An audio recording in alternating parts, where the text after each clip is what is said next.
All right, guys, we are back on another Real Talk episode today. We're going to be talking about these guys right here, Arken Optics. I have my brand new 7 to 35 from them. If you guys remember, we did a Real Talk a little while ago, and the first one of these that I got, that's up there behind me, up there on that 7mm PRC from Springfield, had a little bit of a jumpy parallax adjustment. And this guy is absolutely buttery smooth, so I'm very happy to report. Again, I don't want to partner with a dozen different optics that have manufacturers in China. This is the one company that I really do believe in. Their glass is their biggest asset. It's phenomenal. There are some things that we'll talk about here. I'm just winging this. This is right off the cuff. This is as honest as I can totally be with you guys. And Arken has never once asked me to not say something. They understand that honesty is the best policy because that was corny as hell. I don't know why I just said it like that, but really it's true. I mean, authenticity is at an all-time high. People just want to know because we all have fixed budgets, right? That's the reason I started my channel, because I was watching so many YouTube videos where guys were just shilling for companies.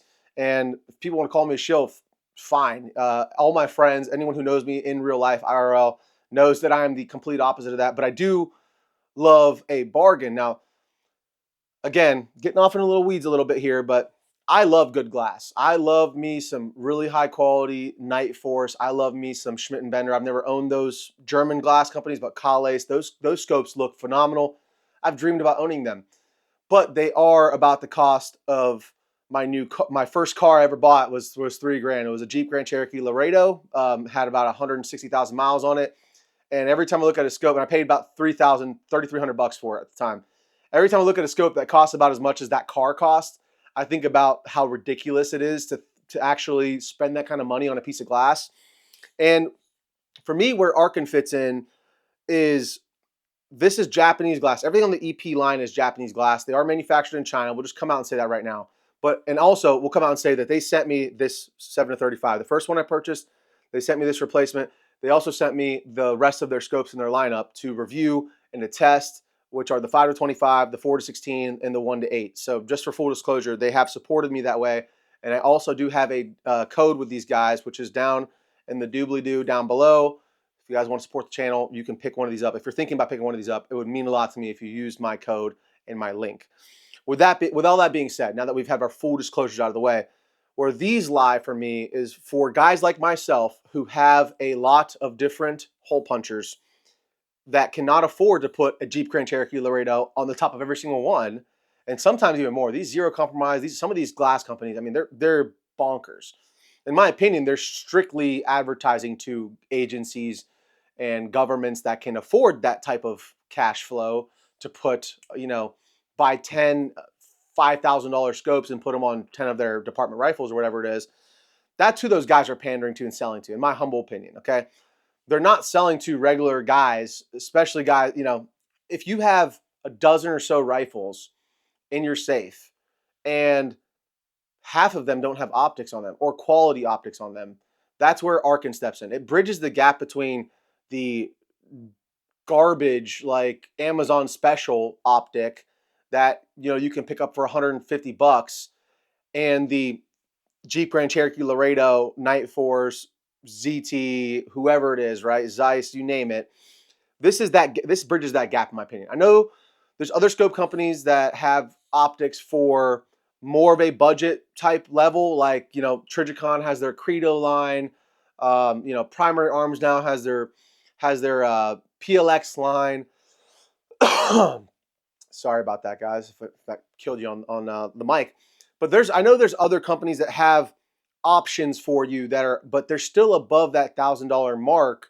And where these guys come in is such a sweet spot for the glass and the mount you can be in. And this is their most expensive optic right here. But with my code, you can get in for around, I think, $800.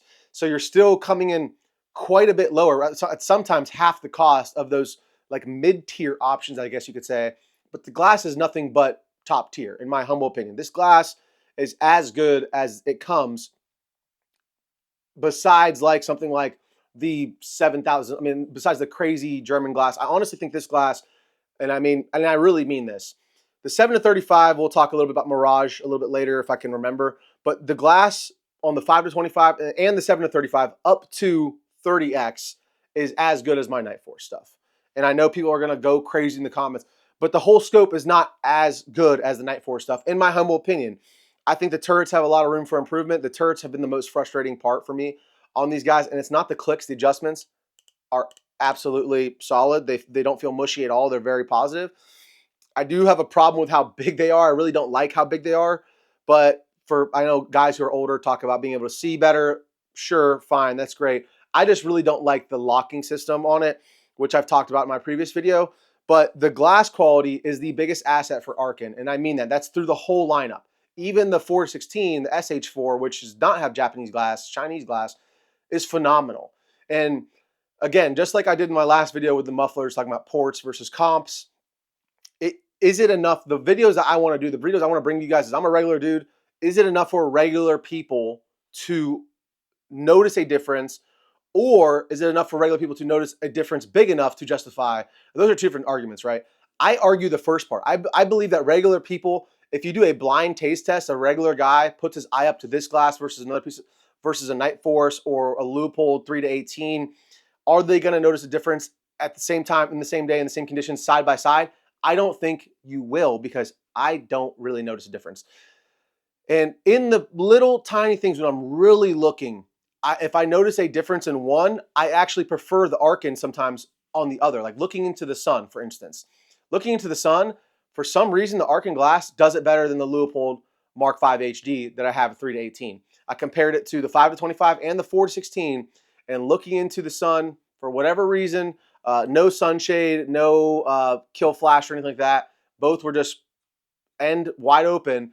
I actually preferred, and so does my buddy who I'm borrowing that Leupold from. We both prefer the Arken stuff. The way it looks, it just looks better. It looks more clear. There's less like fracturing of the light, it seems like. Again, it's hard to put into words. I'm not an optical expert. I'm just a regular guy. But again, that is where Arken, I think, is the champion of the regular guy. Now, I'm not telling you if you have one precision gun that this is the scope you absolutely need if you have unlimited budget. I'm not saying that. I don't know how well this would be as far as durability goes. I know plenty of guys have done durability tests out there. I'm not one to sit up here and hammer this thing and beat on it. I'm using it for regular use, right? I do throw my guns in the back of my truck. I don't baby them. But again, if you are somebody who is a regular guy, you have a lot in your collection, and some of it, half of it, is not even dressed up with optics. Because if you're like me, the first thing you do when you get a new rifle set up is you take your best glass and you put it on there. And because by the time you spend $3,000 on a DMR setup, whatever that might be, if it's an LMT, if it's an HK, you're spending a lot more. But let's say you build a 308 AR-10. By the time you get done with that, it's really hard to stomach going out and spending another $3,000 or even $1,800 on a piece of glass to put on it, and then another $300 on a Badger Condition 1 mount. Again, I love Badger Condition 1 mounts. I love EOTech optics. I love Night Force optics, but it's just very hard to stomach, and most people can't afford to, and including myself. And I have a YouTube channel where I do this, and a lot of this stuff is provided to me. I still can't afford to go out on a whim and buy a $350 spur mount, right? So that's where Arken lives. It's the champion of the people.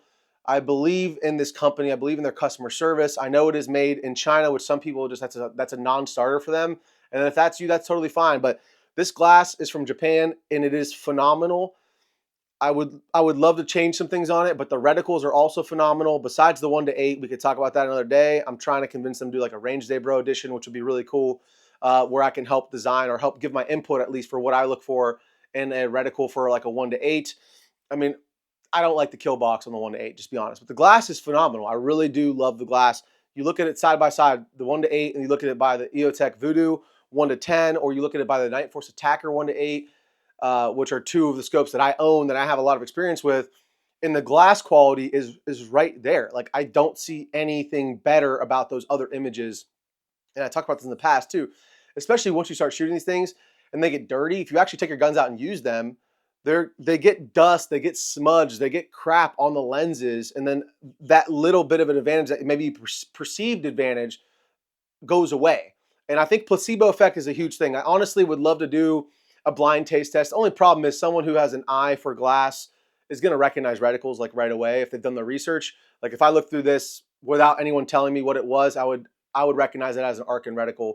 So that's the problem with like doing a blind taste test. I want to like show people the difference in glass. It'd be cool if I can get Night Force and EOTech and, you know, Vortex and Arken to all send me a scope without a reticle in it, and we could just glass and like do a true blind taste test where you have a bag over it or something, and everyone just goes up and looks at it and marks down what they believe is the best as far as optical clarity goes. That would be a really fun video to do, but again, I don't see that happening until my channel is much larger, and I don't know why anyone like Night Force would even subject themselves to something like that, because as far as perceived value, they are at the top of the list. I'm not saying they don't deserve it. Again, I'm not saying they don't deserve it at all. I love Night Force. I love all these quality made American made companies. I love them. Even the ones that are made in Japan, like the EOTechs and stuff. I love them all. Vortex, I think they have a lot of their stuff's made in Japan. Their high end stuff. Their Razor line. I'm not saying anything bad about them, but why would they subject themselves to a true, you know, balls to the wall test of like, hey, I got 10 PRS shooters out here, or I got 10, you know, SWAT guys, whatever it is, right? Or I got 10 regular dudes. Like I could have different videos. Regular dudes, check them out. Then we have this PRS guy, check them out. And honestly, that'd be a really cool video too, to see if different people, different levels of experience in shooting notice any differences. And I'm sure there would be some differences there. But as far as me as a regular guy, you can't beat this. This absolutely punches up there with the rest of the industry leaders on the market. And I know people don't want to hear that, because no one wants to think they made a mistake when they bought their Night Force attacker, myself included. I don't want to feel like I made a mistake. So it kind of pains me a little bit to say that this, you know, it doesn't really, but like, as far as like if I have to justify my purchases, which a lot of people do in the gun industry, a lot of gun tubers do, they get out here and they make a video just to justify their purchase, even if it's not a great product, or they justify because they have a relationship with that company or they're making money off of it. So, and they don't always disclose that. But even the ones who disclose it, they won't admit they have biases, which I'm like, dude, I'm a human. I have biases 100%. When Arken sent me all this stuff, it makes me feel good that companies support me. And I do want to see those companies do well. But I only accept partnerships from companies that I would honestly promote and talk about with my stamp of approval, because I would buy them with my own money, which I did back there with that first 735. Because when the 735 came out, there were two other options that I knew of, three really: the Razor 6-36, the Attacker 7-35, and the Leupold Mark V HD, which were all well above or around the $3,000 mark. So that is why when I saw a 600, whatever this is with my discount code, I don't really know, option come out, and it's this one specifically is every bit up until about 32x. I think it does struggle with the Mirage. That is the one thing I will say about this versus my buddies at 7-35 Attacker, because I don't own one. But the same buddy who gave me the Mark V HD to test out the 3.6 to 18 has a 7-35 Attacker, and we looked at them side by side at our RPR ranch when we were shooting to 1,000 yards, and there was a slight advantage of being able to cut through the Mirage, or at least perceived advantage to me, at the 1,000-yard target, being able to look through that Mirage a little bit better with the Attacker. But that was only after this thing pushed past 30x. So, and it was, I'm talking about like maybe 10% better, maybe. So is that a difference enough to pay 5 or 6x the cost? That is for you guys to decide. I wanted to come back out because I haven't had time to really get the trigger cam on these and do a really in-depth optic review. That's something that's newer to me, so it's going to take me more time, and I want to really think it out and do it the right way. But in the meantime, I have been shooting these a lot more. I have the SH4-16 on the SCAR 17. I have the 1-8 on my CAC back here, the KAK, suppressed only 11.5 H-bar deep fluted profile barrel that I've been working on. That review, that 1-8 has been phenomenal on that rifle, or that pistol. It's really a great 1-8. Everyone who looks through it, all my friends who I let shoot that gun, are like, damn, this glass is nice. And that really is. And then they're like, what is this reticle? That's the second thing they say. The glass is really nice, then what is this reticle? That one specifically on 1X, really good 1X. I mean, close to the Trijicon Credo, I would say, which is like a $1,300 scope. And that thing's like $280 on sale with my code. So very high quality stuff for what you're paying for. And then the 7-35 on the 7mm PRC. We are also building a new 7 PRC bolt gun, more of a heavy boy. That's like more of a hunting lightweight thing, we're building like a true bull barrel long range precision gun. We're going to put this brand new one on there and be testing this out again with it. And then the 5 to 25, I'm currently working on a LMT MRGGA build, which for right now I just have a 16-inch 308 barrel in it. It's very hard to get the 14 5-inch 6.5 barrels from LMT, but I am in discussions with them. It's a little difficult because it's right before a SHOT Show. So they told me they'll see what they can do to get me one of those barrels and a lower, because I already have the whole upper completed, the BCG, got a Radian LT charging handle in there. But that 5 to 25 Arken is going to go on there for the first half of the review while I'm doing accuracy testing and just pushing it out the distance. And then it may, something else may end up on there, like a 3 to 16 or the 4 to 16, depending on kind of the direction I want to take it and if I get that barrel or not. So with all that being said, guys, that kind of wraps it up. Now more than ever, I would really appreciate it if you guys could check your subscriptions, liking, and commenting, even if you're just talking crap in the comments. Really helps me out, guys. Also, the link in the description will take you to a page that could show you all the different ways you can support the channel, all the different codes, all that good stuff is down there in the link below. So now more than ever, I really would appreciate it. If you guys do need anything, don't buy anything you don't need. But as always, if you do need anything, I would really appreciate it if you use my links and my codes. It really supports me and helps me out in these very thankless times as being a YouTube content creator for the, as you guys know, I'm coming back from a strike. That's why I'm not handling anything. I'm not doing any pew-pew on camera for a while. We'll see if that strike gets lifted. But for right now, this is kind of the unfortunate reality of making this type of content on a platform like YouTube. If you guys would not mind, please also go check me out on Rumble, on X, on Instagram. After Zuckerberg's announcement, I may start a Facebook account. I doubt it, but I am on Instagram. So it's Range Day Bro on Instagram, it's Range Day Bro on X, and it's also Range Day Bro over at Rumble as well. So I'm trying to diversify my platform so that I can't just have my voice yanked out from underneath me. So it really means a lot to me for all you guys. If you're at this point in the video, you're probably a very loyal viewer and subscriber, and I really appreciate all you guys. I love you guys. Christ is King. Drink a lot of water. I need to do that. I need to take my own advice on drinking a lot of water and exercising now that it's 2025, right? No better time than the present. But until next time, I love you guys. Take care.